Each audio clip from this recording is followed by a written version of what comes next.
A lot of times we think about building wealth, we think about, just accumulating assets, right? But there's three phases to wealth, which I've realized and which I've been doing a lot of research on and a lot of homework on. And so the first stage of building wealth is what we call the wealth creation stage, the stage where we are learning how to get assets, learning the difference between certain assets, right? This is the wealth creation stage. We're understanding what it takes to build wealth, right? What it takes to build wealth, right? The creation stage. We started from nothing. A lot of us started from nothing. A lot of us have been, wealth deprived, right? We've fallen under the same system, right? With the lack of information. We understand that poverty is a lack of information more than it is a lack of money, right? And let's dig down into this wealth creation stage on what it takes.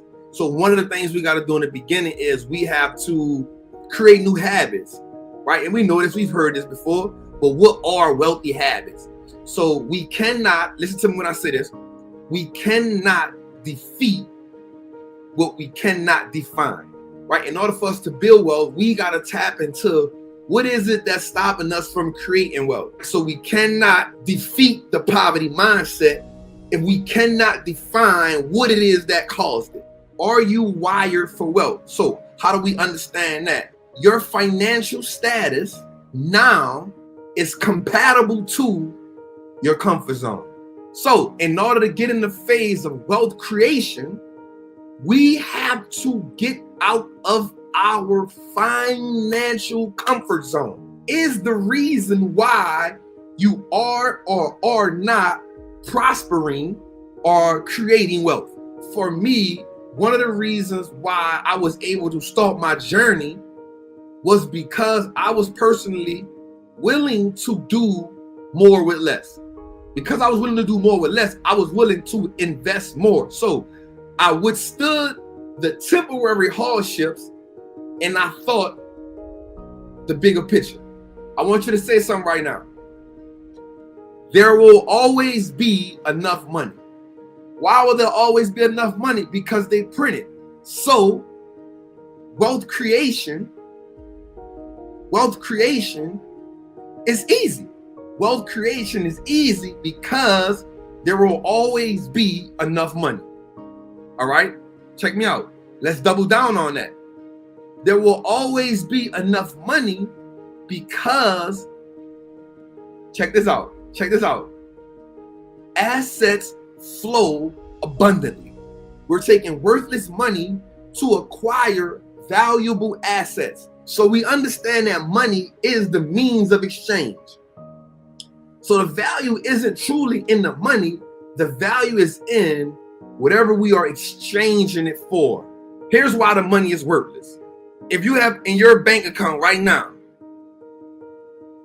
if you had a balance of negative $10,000, what would it take for the money in that account from red to green? Because as of right now, the money that you put in is no good because you're $10,000 in the red. So in order for that money to become good, you need $10,001. The reason why the money is worthless is because America is $30 trillion in debt and counting. Why and counting? Because they keep printing money, right? They keep printing money.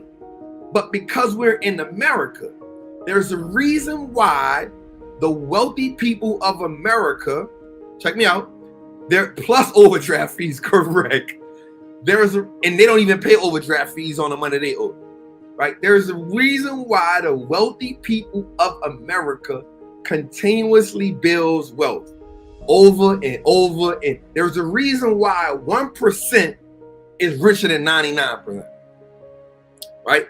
There's a reason why 1% is richer than 99%. Because here's what 1% realize. Here's what the 1% realize. If you go look at the wealthiest people in the world, you will see that they all have one thing for sure in common. The one thing for sure that all the wealthy people have in common is this. 60 to 70% of their wealth is tied to assets and not money. When we look at companies on the stock market, when you hear Apple has $290 billion of cash sitting on the side, if you really took a deep dive, you'll see that of that 200 and something billion dollars, only 30% of it is actually in cash. The other 70% is in bonds and other assets that are due in a year or less. Why? Because the money sitting in the account is doing them no good. It's losing value. So what they do is they take that money and do overnight bonds or short-term bonds so they can at least get 1 or 2% on the money. If they can get 1 or 2% on the money, then that money is steady accumulating for them instead of the 30% that's just sitting there, right? Also, they invest in other things. So therefore, the 200 and something billion that you see Apple have sitting in cash is not necessarily sitting in cash. It's in overnight bonds or short-term bonds, but it's considered a cash equivalent. So when we look at people like Elon Musk, 80% of his wealth is tied into Tesla stock. This is why you can see him lose 400 million in a day and make 2 billion in a day. Why? This is why he went from being worth 20 billion to 200 to wherever he worked now in a 1 year time span, is because Tesla stock ran up and then it split and it ran up again. Because he owns that much of Tesla, his personal wealth is tied to the stock. Let's dig into the wealth creation. In order for us to create wealth, the first thing we got to do is this. Hear me out. We have to identify what wealth looks like to us.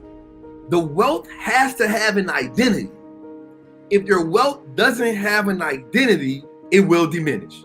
Listen, the first stage is so important. The first stage of building wealth is the wealth creation stage is so important. We can't get to the next phase, which is accumulation of wealth, and we can't get to the third stage, which is preservation of wealth, until we first tackle the first stage, which is wealth creation. So many people teach us so many different things. You trying to gravitate to everything at one time, you're not gonna make it happen. Right? So when people come to Trap, what do you look like? Well, for me, wealth is one, majority of my wealth will always be in the stock market. That's for me. I can handle the risk and everything that come with that. My savings account is the SP 500. That's a savings account for me. So that's a plan and pillar that I'm gonna pass down in my family SOPs. Right? But you may ask Matt, the mortgage guy, and he may say, well, wealth for me looks like more real estate than stocks. So let's talk about some of the things, the mindsets that we got to break. Right? So I'm gonna tell you one of the most traumatic experiences that we've all had with money. Putting your money in a savings account or putting your money in the bank. That is one of the most traumatic experiences you can ever have. This is one of the most traumatic experiences that you can ever have. So the first thing you do is you trade your most valuable asset, which is time, for a depreciating asset, which is money. Right? I want you to understand that money is a depreciating asset. Trap, what is a depreciating asset?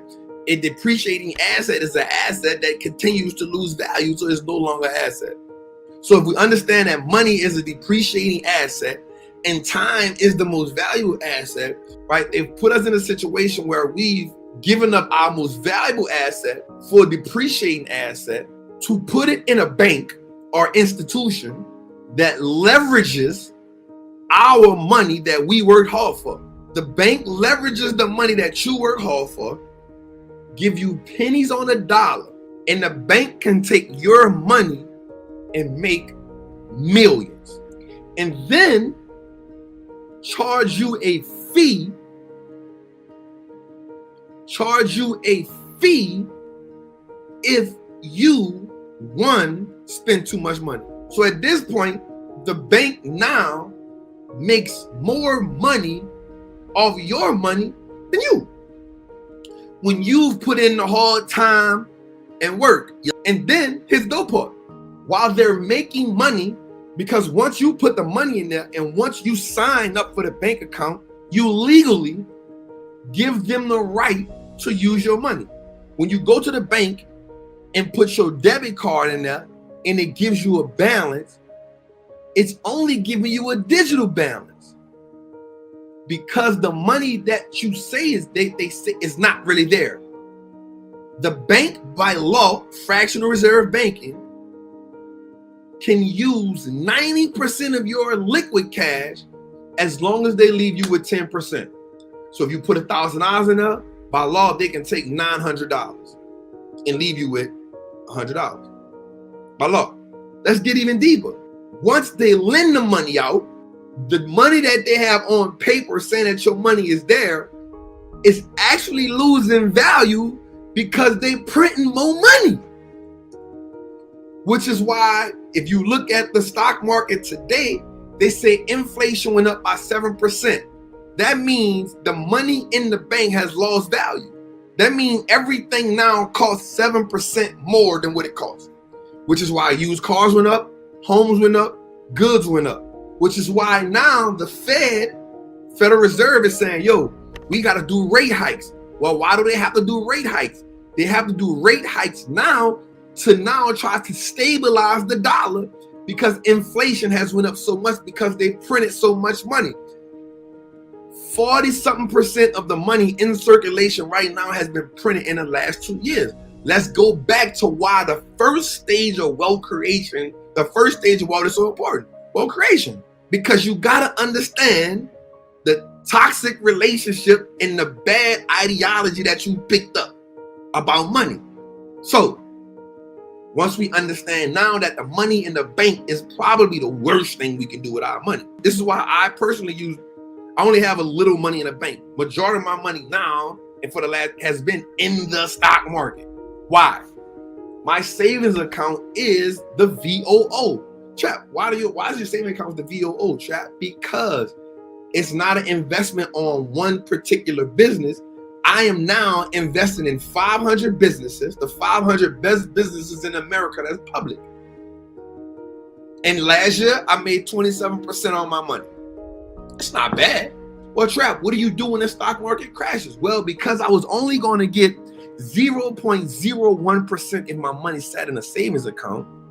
If the market goes down, I'm going to keep putting my money buying the equity. Statistics show that after every market crash, the wealthy have increased their wealth by 27%. Why is that?